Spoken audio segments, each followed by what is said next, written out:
माशाअल्लाह रसूलुल्लाह दा ज़ानू उत्ते शहजादा अमन इमाम सब्ज़े कबा हुसैन दा इमाम हसन साइल आया सिर ते खजूरा दा टोकरा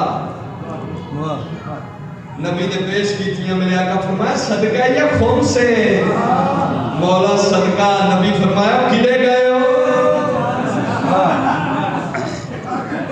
आज थोड़े अलावा खाना भी सदका ते भौंकना भी चाहिदा नु मैं सदका जावा आज थोड़े अलावा आ गया इस 8 खजूरा चाहिए 4 अपने बच्चे ने दी उस गिटका में कड़ी इंजे खा गया ते 4 मौला हसन दे पास कीतियां। बादशाह फरमाया ना ना मन नाल भी ना लावी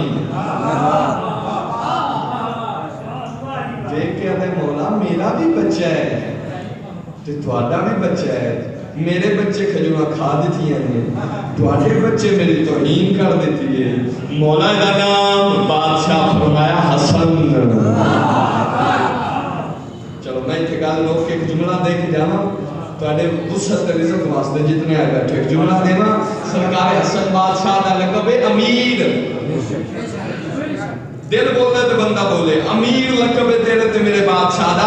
साहिल सवाल करने वाले पूछया मौला तुहाडा लक़ब अमीर